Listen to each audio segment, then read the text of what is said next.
The election of 1888 by unarguably the best company under Illa Skitilop, Under the Radar. So first off, we have this part one of the election of 1888. This is going to focus primarily on the context and kind of consists mainly of what is going to be going on in the minds of voters during this time. Over here, we're going to take you to our time period. Now, the Gilded Age was a period that, although it seemed perfect on the outside, it was actually undermined by countless bits of corruption that laborers attempted to deal with against by using countless strikes against these quote-unquote big businesses. Now, seeking better wages and better working conditions, along with an 8-hour workday, several labor unions formed with protesters, including the Knights of Labor in the 1870s. Now, over here on the left, we have a picture of Terence B. Powderly, who was the main individual that led the Knights of Labor beginning in 1879. Now, a notable incident was the Haymarket Square riot, where a usual labor protest at the McCormick Harvesting Machine Company plant turned violent due to the instigation of supposedly anarchists. Over here on the right, we have a picture of the Haymarket Square riot, and this is kind of the beginnings of it. Now, on May 4th of 1886, a pipe bomb exploded near the outskirts of Haymarket Square in Chicago, Illinois, where 8 people died. Over here in the image, we can kind of see the Haymarket Square riot in action, where a bomb was exploded. And not only did this event decrease the support in labor unions by suspecting them to be kind of tied with people that were against the government and that to anarchists, it further illustrates the recent tensions that would currently be boiling in the minds of voters when voting. Another important invention at this time was the invention of the linotype. The linotype was invented by a German and American inventor, Ottmar Mergenthaler, which was created as a printing machine in around 1886. The first printing machine allowed for the processing of quick set of lines. This phenomenon would be on the mind of voters. During this time, it allowed the printing of several newspapers called dime novels, shown on the left.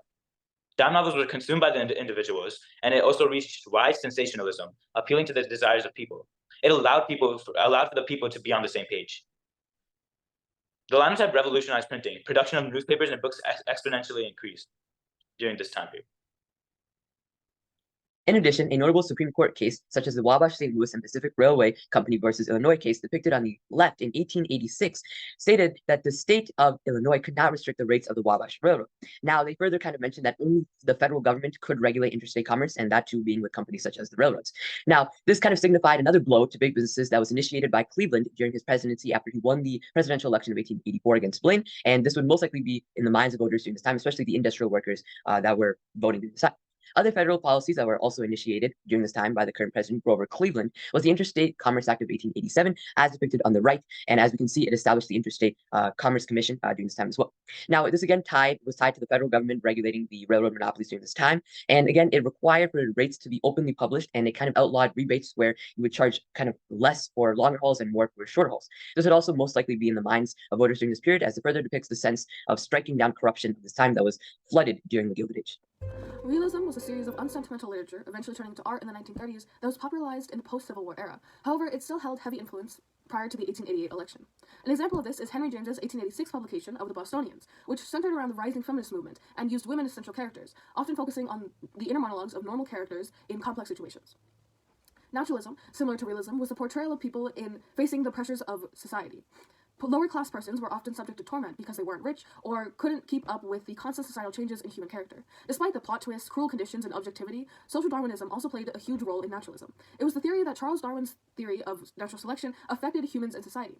Social Darwinism was often used as reasoning for societal and political issues such as imperialism and racism.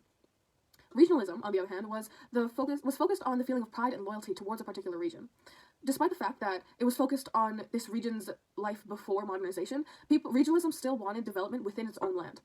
On the other hand, regionalism wasn't true literature, as was naturalism and realism. It was more painted framed scenery.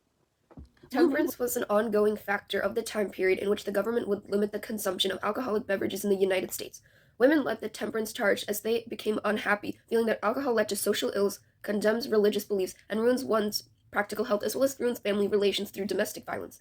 This would resemble the major tensions that would be on the minds of the voters during this period. Okay, so now we are on to part two of the election of 1888. This part is going to focus on the candidates, the issues, and the campaigns of the candidates. The first candidate running in the election of 1888 comes from the Republican side, Benjamin Harrison. He was a lawyer and politician from the outskirts of Indiana. His running mate in the election was Levi P. Morton.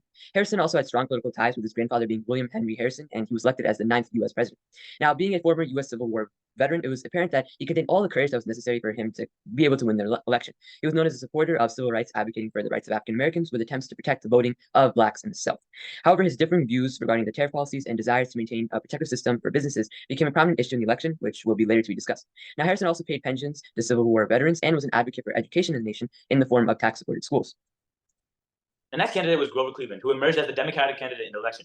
His running mate in the election was Allen G. Thurman.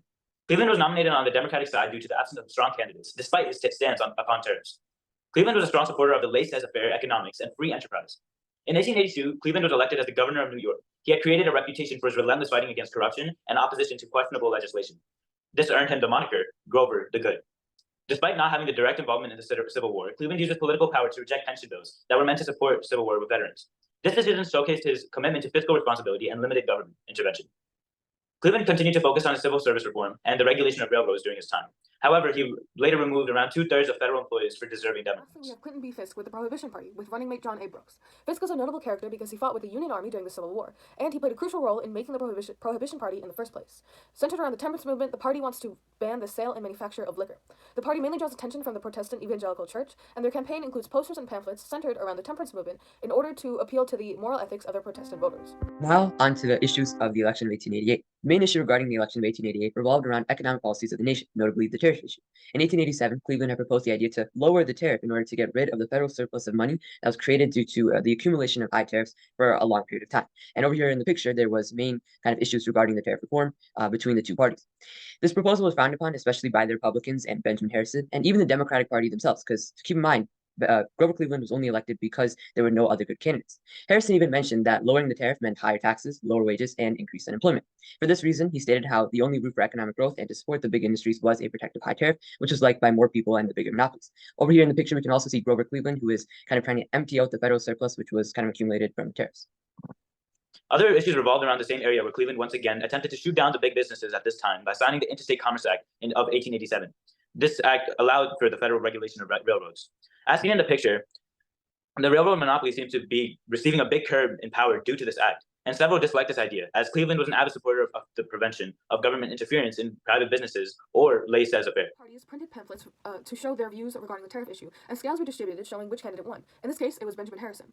Benjamin Harrison had limited speeches and front porch receptions in Indianapolis for specific delegates and press reporters, and he attacked Cleveland's vetoes in office.